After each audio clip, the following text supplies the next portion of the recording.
Croeso i chi gyd, bore yma, i gyfarfod dyfodol i'r iaith, a Simon Brooks fydd yma yn y man i drafod Cymunedau Cymraeg a sut i ddiogelu ar Cymunedau Cymraeg. Ond gair bach byr i ddechrau, fel esydd fod o'r brwd nes i brynu crwydro llun ac efionydd gan Griffith Post, blaen y Ffestiniog, a mae ar werth yn dderpynt yn un o syniad maes. A mae fyna'n sôn am Abersoch a Pen Llyn, ac yn sôn fyna yn y 60au am y tai bydde wedi cael ei prynu yn ymrannu yn Gymdeithas Saesneg ac yn Gymdeithas Gymraeg. Hynny 60, yn 1960, ac ers hynny mae'n debyg bod y sefyllfa wedi amlhau.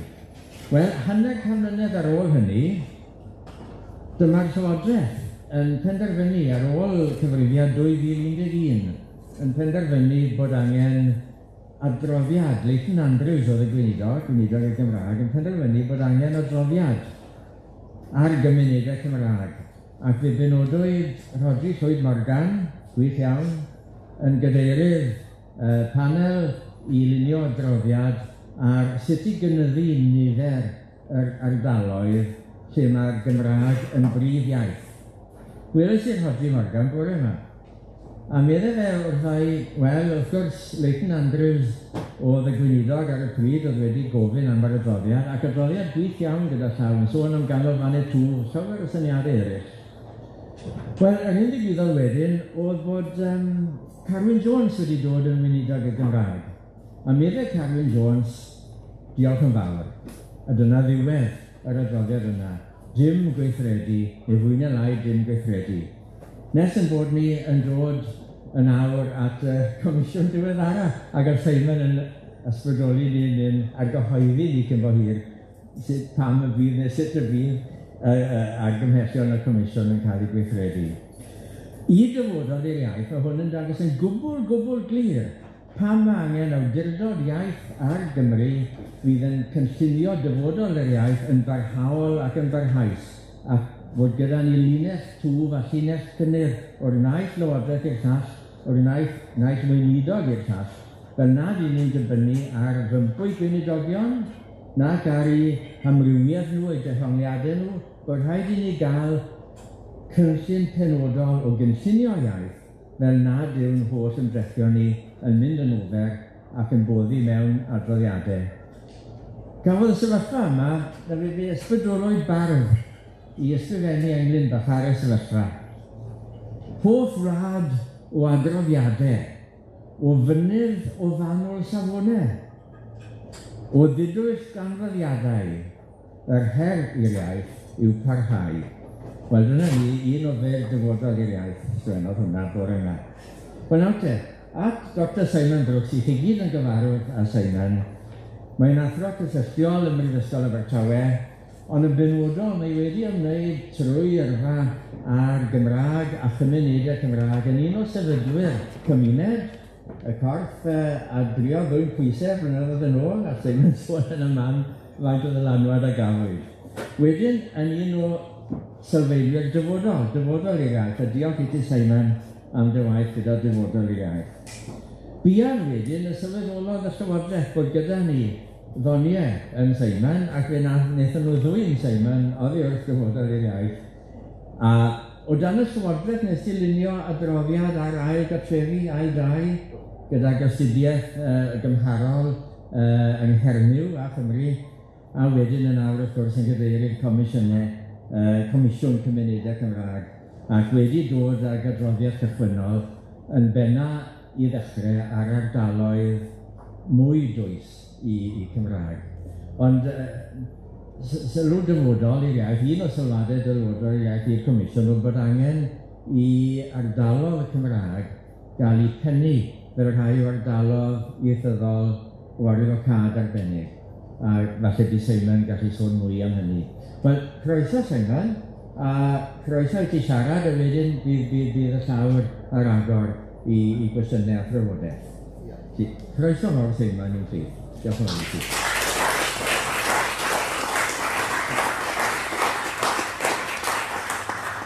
Wel, diolch Eifi, mae'n hyfryd cael bod yma. Mi fwy at y pwnc anodd ynglyn ag os ydy y profiadau comisiynnau cael eu gweithrediau peid yn y man. Ond yn y gyntaf, ni'n meddwl sy'n cychwyn hefo'ch cyfeiriad chi at ffrwydro llun y eirionydd, sydd yr un ora yn y gyfres yna.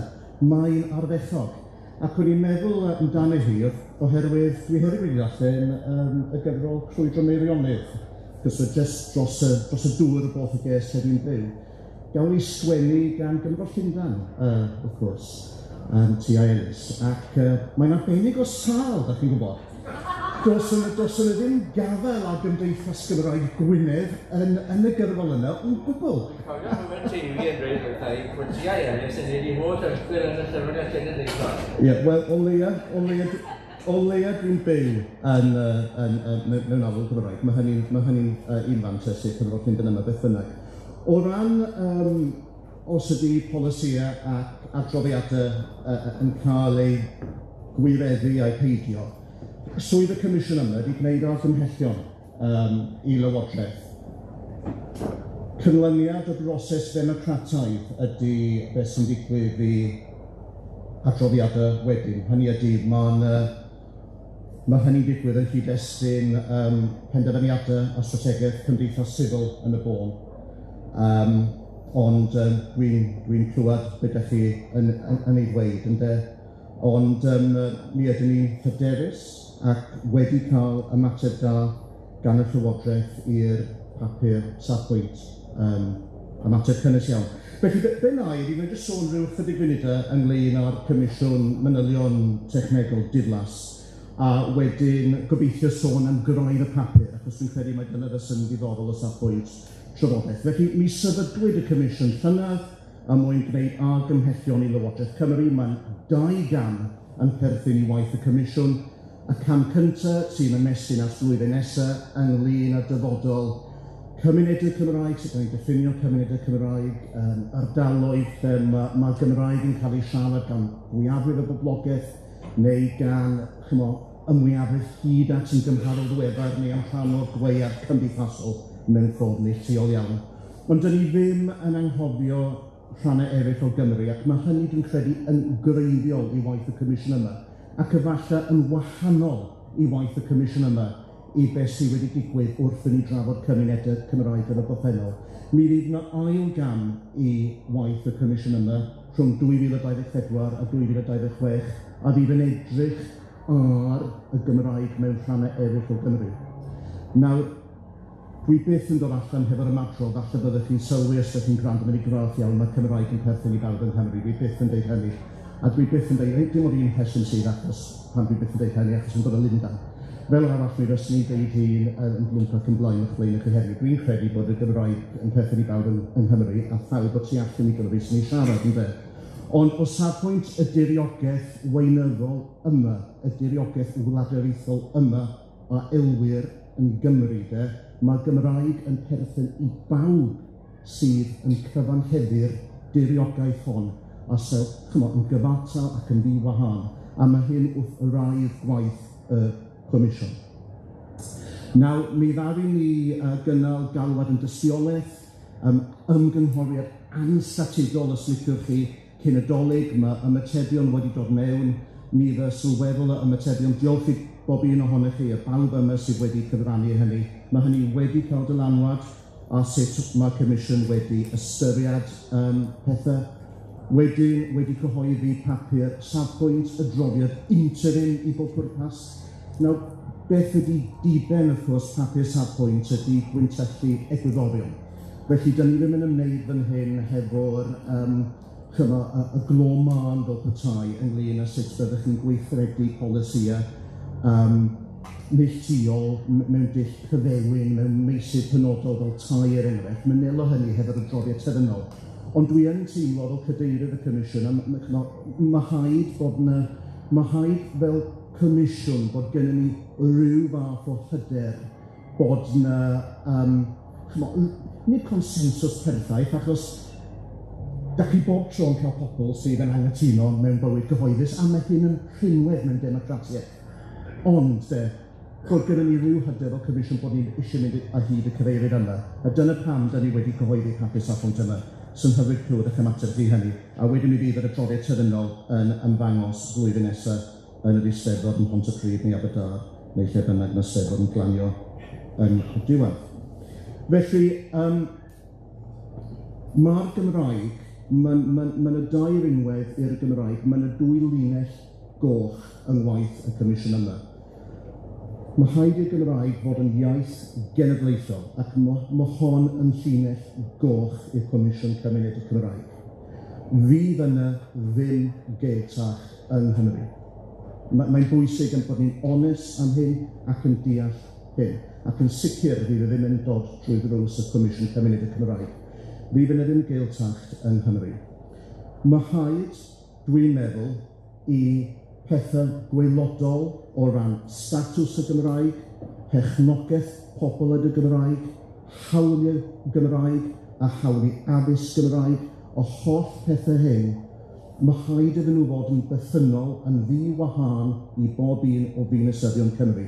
Ac dwi'n gallu gweithio chi heddiw, mae popeth mae'r Comisiwn yma yn ei wneud yn dilyn yr egwyddor yna. Felly, mi fyddwn ni'n rhagdybio pe bai a gymhellion y Comisiwn yma yn cael ei mabwysiadu, y bysa y rhan hylaethau o'n polisïau ni sydd yn ymwneud â'r Gymraeg yn aros yr un fath trwy Gymru. Hynny yw, bysyn nhw yr un peth o ddôn i ddynnu yn de. Nawr, mae hynny'n sicr, a bydd yna ddim newid o farn y Comisiwn yn ddyn â hynny, ond mae yna ail linell goch i'r Comisiwn yma, sef mae rhaid i'r Gymraeg oroesi fel iaith gymunedol diriogaethol. A mae hi wedi bod yn dirywio fel iaith gymunedol diriogaethol ers yr ail o'r byd, a dweud y gwir. Ac mae angen ymyrraeth ac mae angen ymyrraeth dwys hefyd i geisio yn y lle cyntaf atal y broses yna, achos mae'n parhau heddiw, a wedyn i'r droi y broses yna. Sut da ni'n mynd i gwneud hynny? Wel, da ni eisiau bod yn eitha onest fan hyn, o gofio bod y Gymraeg yn iaith genedlaethol. Da ni dim ond eisiau amrywio polisïau lle byddwn ni'n teimlo bod nhw'n mynd i cael gwneud gwahaniaeth go iawn i'r Gymraeg a lawr gwlad. Ond mi ydyn ni o'r fan fel Comisiwn ein bod ni angen amrywio polisïau. Nid polisïau iaith fel y cyfryw, nid polisïau statws na dim byd felly, ond polisïau mewn meysydd sosio-economaidd a sosio-ieithyddol sy'n cael dylanwad a ddefnydd o'r Gymraeg a lawr gwlad mewn cymunedau tebyg i'r rhai sydd yma yn nwyddor. Sut byddwn ni'n gwneud hynny? Wel, mi allwn ni wneud o, wrth gwrs, trwy ddatganoli neu ddirprwyo grymoedd i awdurdodau lleol.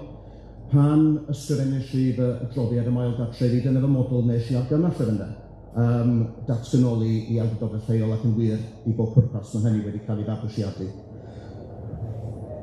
Dwi ddim yn meddwl ein bod ni'n gallu gwneud hynny yn y maes yma, ac y rheswm hynny ydy mae'r Gymraeg yn croesi ffiniau siroedd fel iaith gymunedol diriogaethol. Felly yn amlwg mae'n perthyn yn y ystyr yna i Sir Gyfyrddin Ceredigion Gwynedd y Môn. Mae hefyd, wrth gwrs, yn ymestyn i mewn i Sir Benfro. Mae hefyd yn cynnwys Castell Port Talbot, ardal Cwm Tawe, ychydig bach o Abertawe, hyd yn oed gellid awgrymu. Mae'n cynnwys darnau helaeth o Bowys, wrth gwrs, yn Sir Frycheiniog ac yn Maldwyn. Mae'n cynnwys ardaloedd o Ddyffryn Conwy, Sir Conwy, a dros y ffin yn Sir Ddinbych yn Dyffryn Clwyd. A mae hefyd yn cynnwys, wrth gwrs, ardal Glyn Ceiriog, sydd yn Wrecsam, ac wn i ddim, ella ewn i rawn Tryffynon i clywed pwy iaith sydd yn cael ei siarad a rhai o ffermydd o gwmpas Tryffynon. Dyw i ddim yn amhosib bod i'n nodwedd a ambell i ardal yng ngorllewin Sir Fflint hefyd. Edrychwch chi ar y cynllun Arfor. Nawr, cynllun sydd rhwng 4 cyngor sir yn y gorllewin yn unig. A ma'n y beryg, dwi'n meddwl, mae Comisiwn yn teimlo hyn, a gall ni weld ymdynnu fel petai, tynnu mewn i'r 4 sir o'r llywinol yna.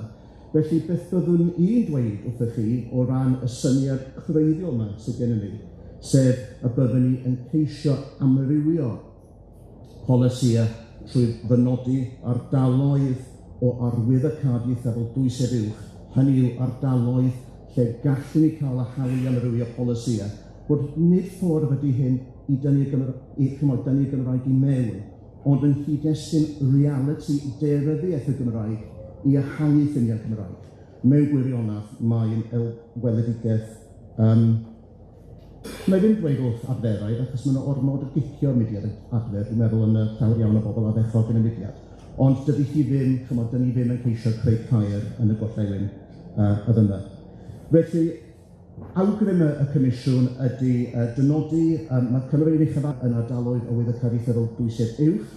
Mae hynny wedyn yn caniatáu i gymunedau eraill fod yna ardaloedd o arwyddocâd ieithyddol hefyd dwysedd arall, dwysedd amgen, sy'n golygu bod ni'n gallu teilwro'r polisïau ar eu cael nhw, ar eu cyfer nhw. Reit, beth ni'n mynd i wneud fan hyn? Wel, rhoi syniadau. Mi fedrwn ni amrywio polisïau yn y maes tai fan hyn. Mi allai cynllun tai cymunedau Cymraeg fod yn gerbyd ar gyfer gwneud hynny. Mi allwn ni yn sicr yn yr ardaloedd hyn edrych ar y cyswllt rhwng economi a'r Gymraeg. Mi ddylswn ni ehangu ffiniau cynllun Arfor i gynnwys yr ardaloedd tu allan i'r 4 sir orllewinol dwi wedi cyfeirio atyn nhw. Mae papur gwyn a addysg felly y bil yma sy'n newydd ymddangos felly ac wedi bod allan yn gyfer ymgynghoriad wrth gwrs yn crybwyll y gellid cael targedau uwch o bosib o ran symud ysgolion a hyd y continwwm yn yr ardaloedd yma. Cofiwch yn yr ardaloedd yma at ei gilydd, does gennym ni ddim ysgolion penodedig Cymraeg, mae gennym ni ysgolion dwyieithog, a mae mewn gwahanol lefydd yr ysgolion yma. A mae yna ddadl gref, dwi'n meddwl, o safbwynt cynllunio ieithyddol dros Gymreigio, yn enwedig ein hysgolion uwchradd yn y gorllewin. Mi all yr ardaloedd yma dynnu cyd-destun ar gyfer hynny. Datblygu cymunedol wedyn, dwi'n meddwl, wedi bod o bosib y stori lwyddiant fwyaf yn y Gymraeg.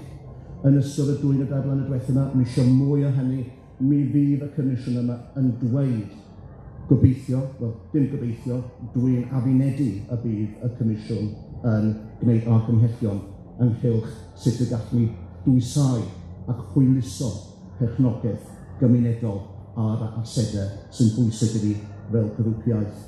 Cynllunio gwlad y thre wedyn, mae syniad yma o ardaloedd arwyddocâd yn cael ei fynodi mewn rhai polisïau sy'n ymwneud hefo cynlluniau datblygu unedol ar hyn o bryd, ond maen nhw'n hynod anfastad trwy Gymru.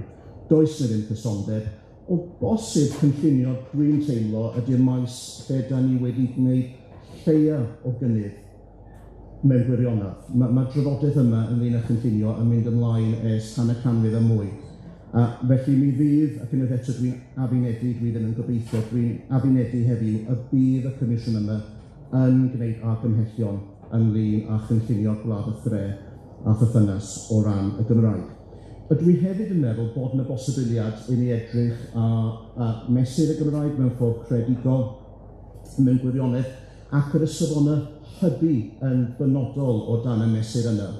Nawr, mae mesur y Gymraeg, ac wrth mae'n ymwneud, wrth gwrs, efo hawliau a dogfennau ac yn y blaen, dyn ni'n gwybod hynny. Ond mae yna hefyd cymalau diddorol iawn yn y mesur yna, sydd yn ymwneud hefo hybu'r Gymraeg. Na ysgwni a allai hyn fod yn ffordd i hyrwyddo a cynllunio ieithyddol gymunedol, achos mae lot o pethau dwi wedi sôn amdanyn nhw, yn pethau eitha macro, da chi'n gwybod. Mae nhw'r lefel yna, mae Llywodraeth yn mynd i deddfydd yna, mae Cyngor Sir yn mynd i dweud hyn a hyn llall ag arall. Ond ar y lefel meicro, ar y lefel cymunedol, a fydda modd creu safonau hybu trwy fesur y Gymraeg a gyda ardaloedd o arwyddocâd ieithyddol dwysedd uwch, a fydda'n caniatáu i ni wedyn ymyrryd a lefel y pentre unigol, os liciwch chi. Dydy hynny ddim yn rhywbeth lle dyn ni wedi dod, wedi ffurfio barn derfynol yn ei gylcho, ond mae'n rhywbeth da ni yn ei ystyried a rhywbeth da ni wedi bod yn ei drafod hefo swyddfa Comisiynydd Cymraeg. Reit, OK. Nawr, y cwestiwn pwysig o ran hapusrwydd cyffredinol yng Nghymru, ysgoi ffraeo cyhoeddus ac anhapusrwydd ydy sut byddwn ni dynodi ardaloedd o fath, o gofio y gall hyn fod yn broses mae gan lot o pobl ddiddordeb yno fo. Mae'r Comisiwn yn gyrediniol pe bawn ni'n mynd â hyd y llwybr yma, mi fysa'n yn gorfod digwydd a sail consensus ac y sail democratiaeth. Dyw i ddim yn gallu cael ei weithredu gan 2 neu 3 gwal sifil yn eistedd tu ôl i fwrdd yng Nghaerdydd, neu Bwlch y Ges, neu pa bynnag byrddau maen nhw'n eistedd tu ôl iddyn nhw, yn gwneud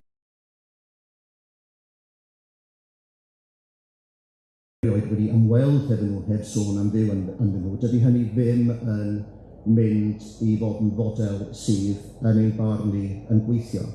Mi ydyn ni wedi dod i'r casgliad felly y dylsyd gofyn i awdurdodau lleol ddynodi naill ai eu tiriogaeth yn ei chyfanrwydd, ac mae ambell yn sir yng Nghymru lle bydda hynny'n bosibiliad, neu rhannau o'i tiriogaeth yn ardaloedd o arwyddocâd ieithyddol dwysedd uwch. Mi fysa y penderfyniad wedyn yn atebol i ddemocratiaeth leol, felly yn atebol i'r bobl, a mi fysa hi hefyd, wrth gwrs, yn gysylltiedig hefo gwybodaeth leol, sydd, da ni'n meddwl, yn holl bwysig. Fyddwn ni ddim yn, dwi'n credu, pe bawn ni'n gwneud hyn yn datblygu ffetish ynglyn ag ystadegau.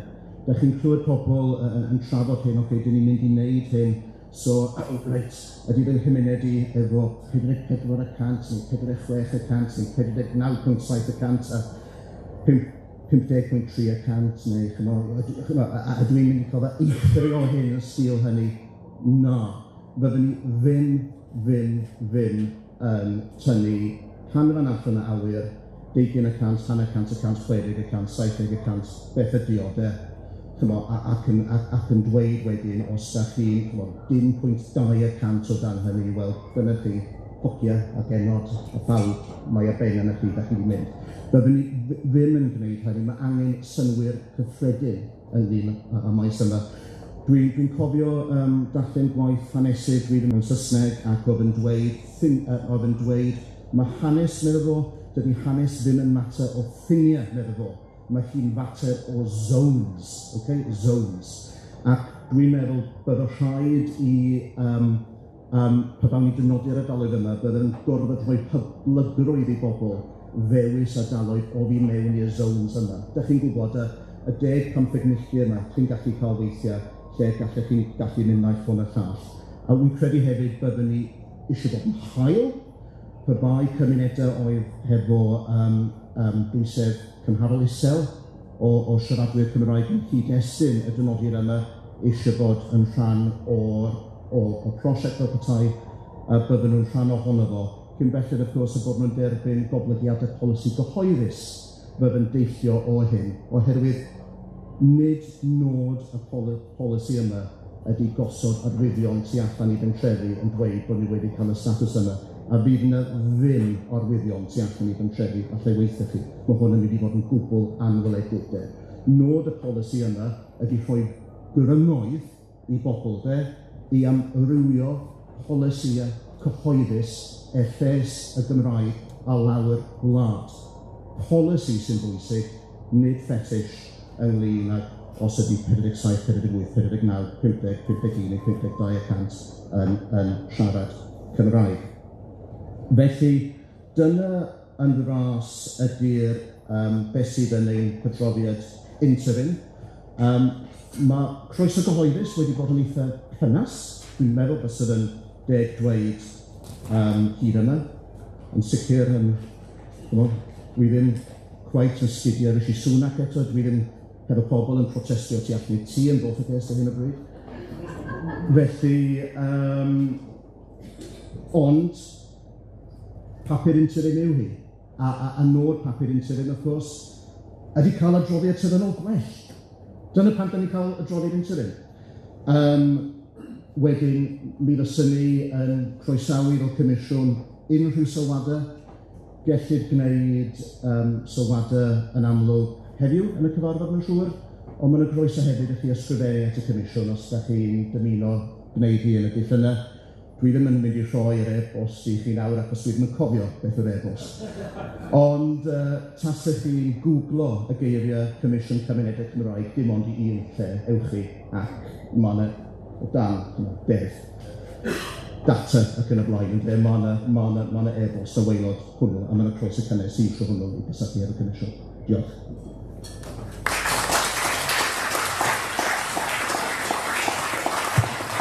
Iddo, ydy.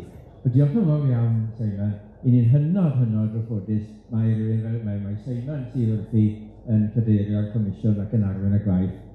Mae Simon wedi coeddi'n barod yn helaeth y maes cynllunio iaith ac ar hunaniaeth yn benodol, ac i ni'n gwbl siŵr y bydd unrhyw ganlyniad yn dod gan Simon yn ganlyniad fydd yn gyrru'r maes yn ei flaen.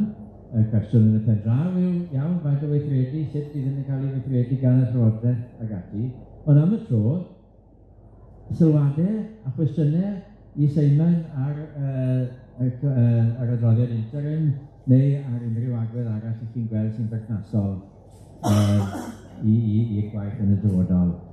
A fydde rhywun am ddechrau gyda cwestiwn i Simon.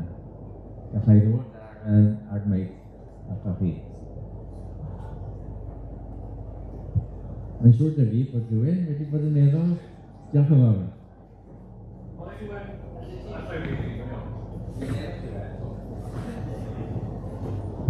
Right, Lorna?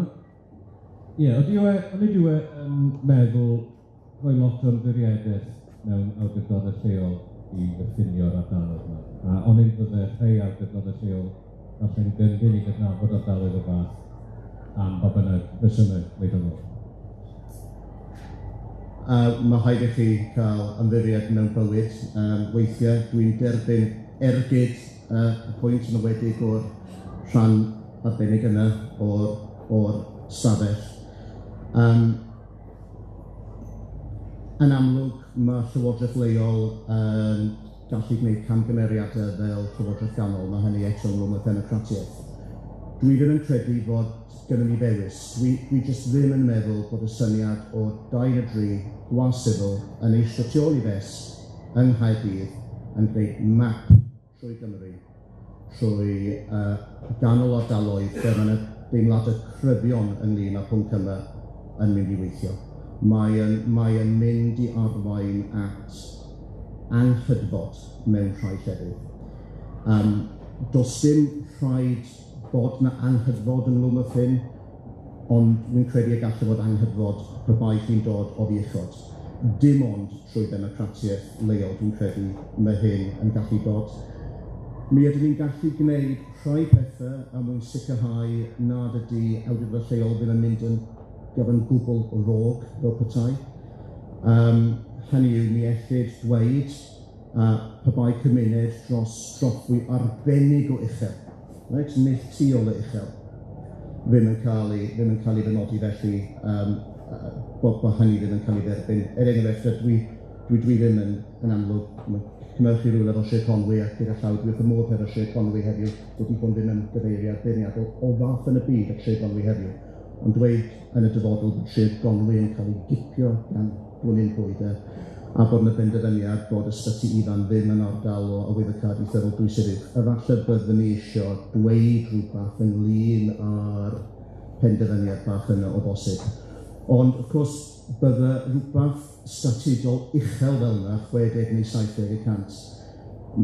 Lle mae gwaith caled yn gorfod digwydd dwi'n credu ydy mewn gwirionedd y math o gymunedau sydd gennym ni nawr yn y lle o llewyn yn ben yr oll, ac a hyd gyrion yr ardaloedd Cymraeg yn y gogledd, lle dyn ni'n gwybod bod canran y siaradwyr Cymraeg wedi gostwng lawr i 40%, 30%, ni'n gwybod mewn llefydd Cwm Tawel bod nhw lawr i ryw ffigwr rhwng 20% a 30%, ac eto mae Gymraeg yn rhan o'r gwaeaf cymdeithasol yn Cwm Tawel.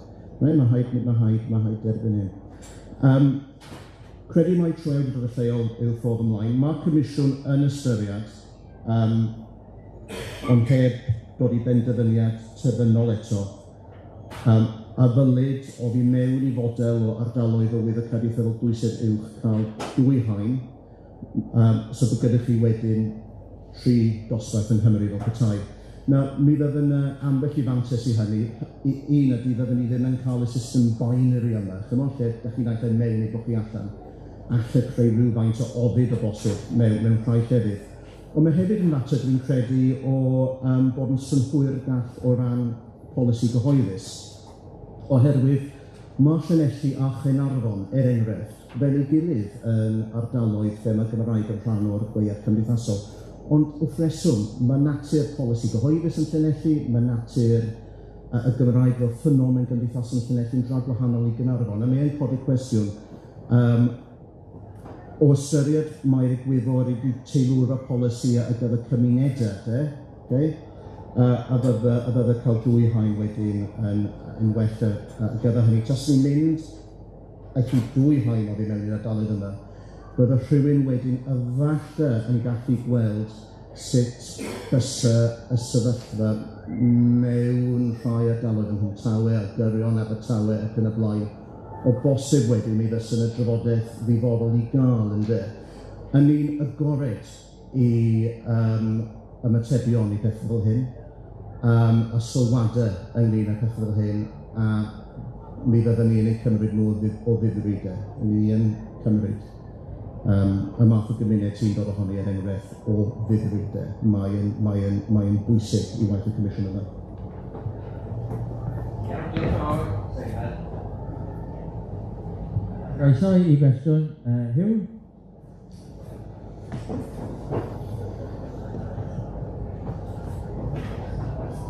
Diolch yn fawr, Simon.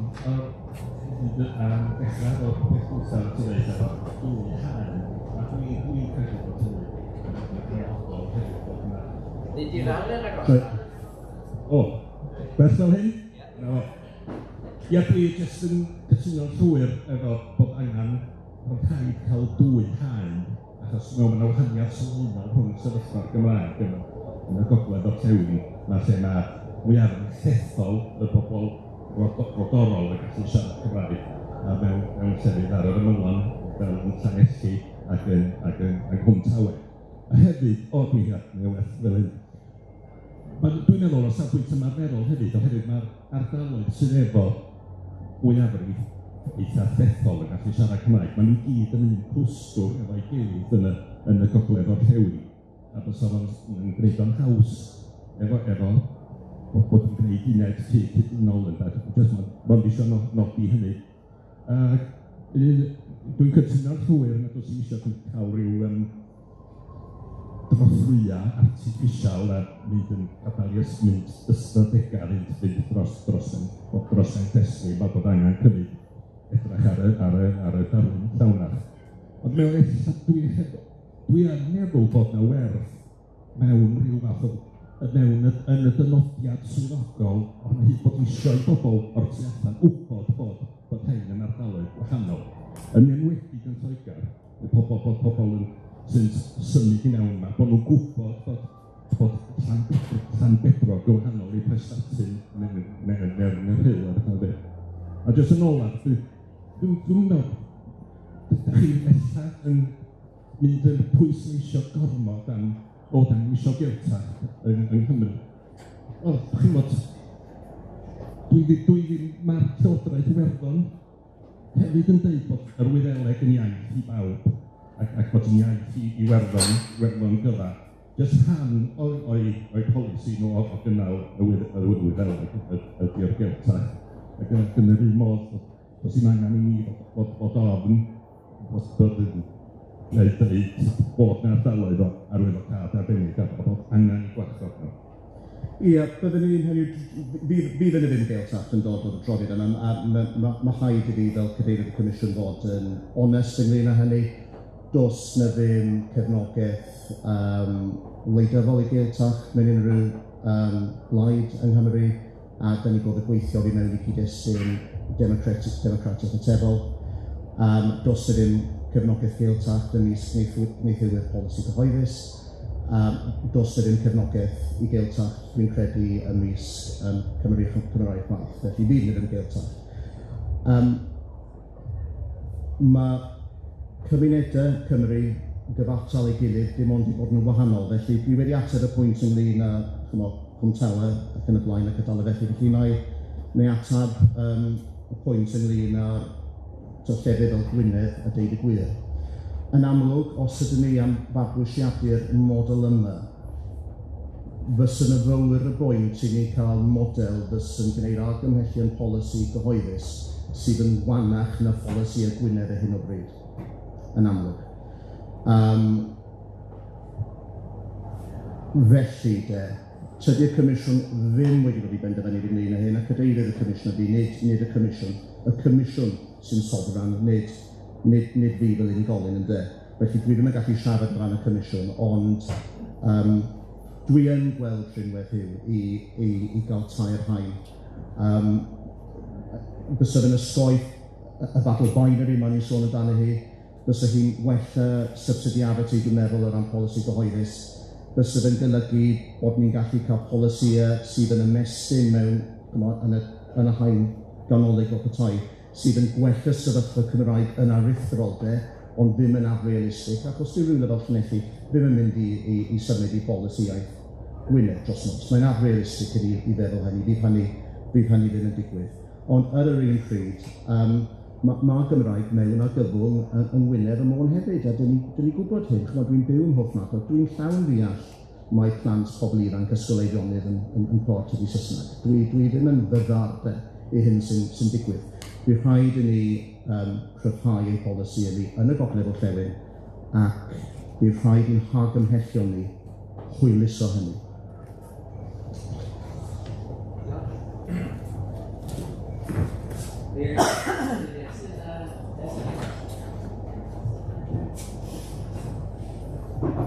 Diolch yn fawr iawn, diolch Sen. Falle i fyneud y cefnogaeth i'r syniad o bod ni'n cael gaeltacht, a hefyd yn cytuno mae y ffordd o reswm ymlaen i drwy gyflwyn Zooms. Byddwn ni ddim mor siŵr yn hynna ar 2 bosibl. Dwi yn meddwl safbwynt cynllunio ieithyddol bod angen mwy na dim ond y gymuned ei hun i benderfynu, oherwydd yn aml iawn, dwi'n gweledigaeth o bod yn y gymuned unigol, falle ddim yr un peth a'r clwstwr o gymunedau falle fydd yn mynd i'n hyd i wneud ardal o sensitifrwydd ieithyddol.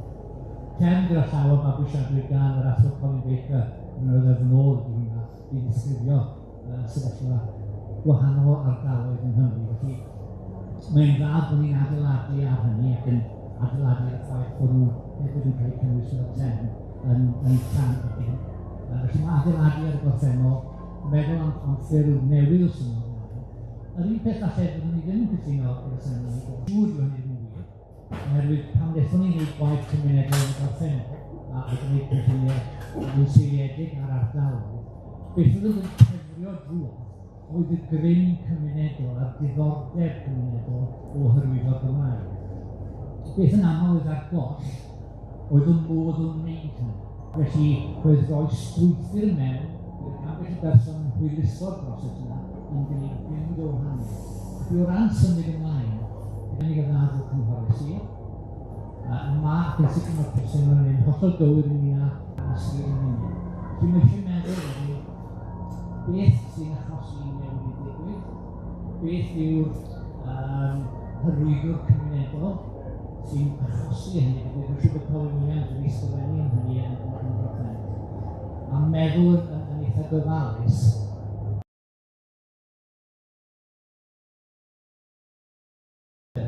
sy'n achosi i'r bobl yn symud yn y blaen. Felly mae nodi y cysyniad yma o ardaloedd sensitifrwydd yn syniad da, ond mae eisiau meddwl wedyn yna sut yn union mae hyn cael ei weithredu yn arferol. Sut mae tanio y ganwyll yn action, beth yw'r action sy'n achosi beth yna'n digwydd. Ie, na, diolch yn fawr iawn. Mi fydd rhaid i'r Llywodraeth ddarparu cyfarwyddyd i awdurdodau lleol yn un o gwahanol opsiynau neu gwahanol ffyrdd o benodi ardaloedd y fath. A bydd rhaid i hynny fod yn gyfarwyddyd arbenigol a phriodol. Dwi yn gwrydiniol a lleol. Dwi jyst ddim yn credu bydde llawn ynglyn ag sylwadau ynglyn ag ymdeimlad cymunedol mae'n hynny'n ymwneud yn rhan o'r gwrs efo Covid, y cyfnod ar ôl Covid. Yn y gogledd orllewin, yn Wynedd, mae rhywun yn ymwybodol bod yna fudiad crydod yn fudiad eitha mawr. Ac mewn byd economaidd, lle mae'r dystiolaeth o ran yr union gyswllt rhwng y Gymraeg a'r economi yn brin, a dweud y lleia, ac un o'r pethau dyn ni'n dweud yn y adroddiad interim yw y dylse cynllun Arfor cael rhyw fath o swyddogaeth ymchwil, achos da ni ddim yn gwybod cymaint am yr economi a'r Gymraeg ac y dylse ni. Dwi'n meddwl y dylse ni blaenoriaethu yn yr adroddiad yma hwyluso y math o pethau ti'n cyfeirio atyn nhw o ran y perchnogaeth gymunedol ac tanio pethau yn lleol, fel ti'n deud, ac da ni'n croesawu sylwadau a mewnbwn ac yn y blaen na. Diolch yn sylw.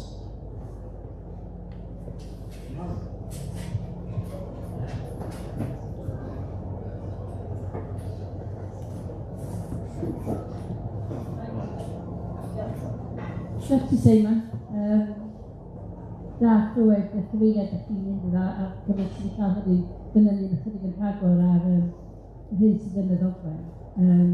A dwi'n meddwl, lot o hyder yn y cyfeiriad ych chi'n mynd yna, achos fel ti'n dweud chi'n adnabod egwyddorion sydd yn holl bwysig.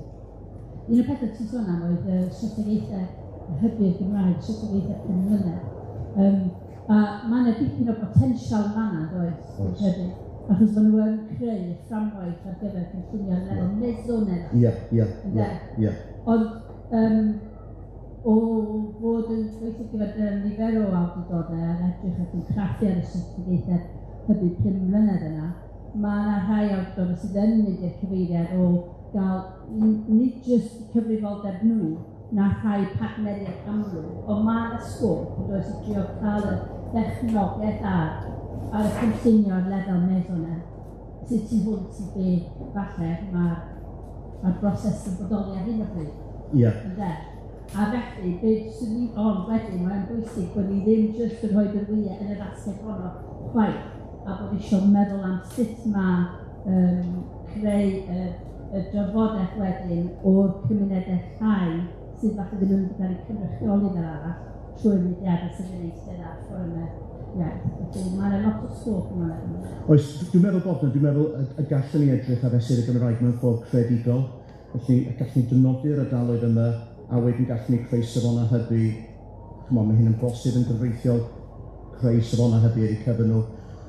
A wedyn, fel ni'n dweud, yn amlwg mae polisi yn ei sôn amdano yn y maes tai, economi, newid polisi addysg, yn pethau da ni eisiau gwneud, ond maen nhw'n eitha lefel uchel gyda nhw. A chi'n teimlo weithio yn y Gymru Gymraeg, mae yna llefydd gwych, Pentre Trefor, Llongyfarchiadau, yr Wobr, ynde.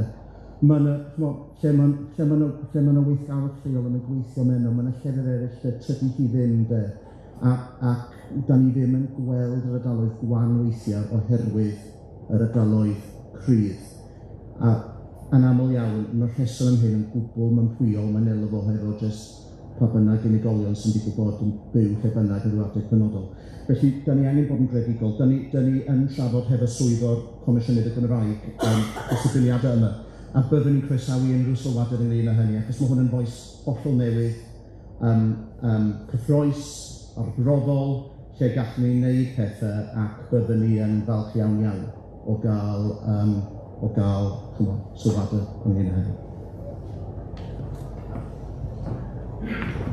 Un cwestiwn fach ola i fod allan tua 10 munud i. Diolch yn fawr. Diolch yn fawr.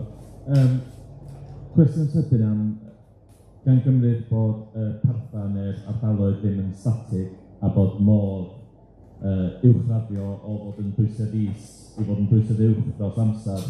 Be fysa'r broses ar gyfer hynna, yn enwedig os da ni ddim yn dibynnu yn llwyr ar ddata, felly, a jyst yw deimlad gen y cyngor sir bod ardal wedi cryfhau digon i fod yn dwysedd uwch erbyn hyn, neu aros yn y broses benodol?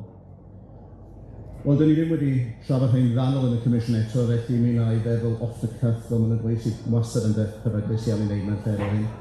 Ond byddwn ni'n cymryd bod ni ddim yn caniatáu i ardaloedd symud yn ôl, felly dyn ni ddim yn mynd i cael newid mewn gweinyddiaeth o bod ardal yn penderfynu dwi ddim eisiau bod yn ardaloedd y caniatáu dwysedd uwch mwyach.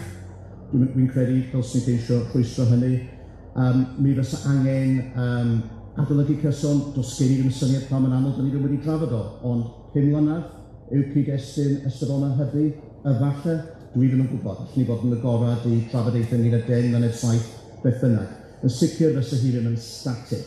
Does dim modd i fod yn static. Mae holl nod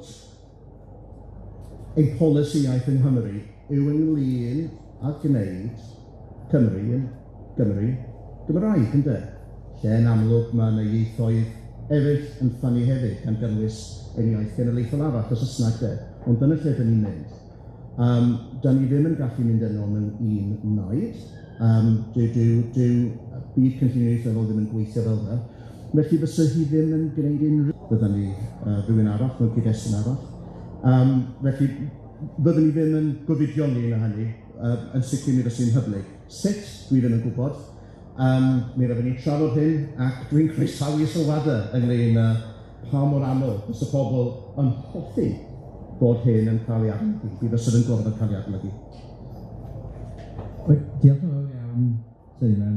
Mae amser yn trechu ni mewn un fi, ond mae'n amlwg o'r drafodaeth ydy bod ni wedi cael syniadau gwahanol awgrymiadau, ac bod ni'n ymryd â maes sydd yn ddigon dyrys o ran cynllunio ieithyddol. Fe awgrymodd Colin Williams ar dro'r ganrif bod rhaid i ni symud ymlaen o frwydr statws iaith, fel y gafwyd yn y ganrif flaenorol, i frwydr sydd i ymgyrchoedd ac i ymdrechu ac i weithgareddau sydd yn ymwneud â cynllunio cymdeithasegol, cymdeithasol, sydd yn hybu'r iaith, ac i ni wedyn yn mynd i faes sydd yn ymwneud â'r economi tai y cyfan yna sydd yn sail i iaith, yn ytrach na'r iaith. Bydd yn gallu goruchwylio y cyfan yma, os i ni'n mynd ar hyd y daith yn awr gyda gwahanol awdurdodau ac yn y blaen yn ymwneud â hi, y pwy sydd yn gwylio arnyn nhw, pwy sydd yn rheoli, Comisiynydd y Gymraeg y bosib, a Sadwrn y Gymraeg yn y Llywodraeth, sydd heb ddigon o rym yn y marn i o beth ffordd, neu mae angen un ffordd awdurdod cenedlaethol i pawb yn ei dderbyn fel y safon ar gyfer gwahanol datblygiadau ieithyddol yn y dyfodol. I'r cyfeiriad yna. Wyt ti eisiau gwneud un gair o hynny? Wel, wi ddim eisiau gwneud sylwadau gwleidyddol a dadleuol. Dwi wedi bod yn treulio'n galed iawn ers flwyddyn gyfa i gwneud yn ei sylwadau gwleidyddol dadleuol ac yn rhyfeddol i fi hun rhaid i fi wedi llwyddo. Felly dwi ddim yn mynd i wneud slonach yma. Na, jyst eisiau diolch i chi am y gwahoddiad. Mae wedi bod yn fraint oedd yma ac i ddweud unwaith eto sydd yn hyfryd os oes gan bobl sylwadau. Mi fysa ni fel Comisiwn wrth ein bother yn clywed y sylwadau hynny. Diolch yn fawr unwaith eto i Simon am ei sylwadau ac am roi cyfodau.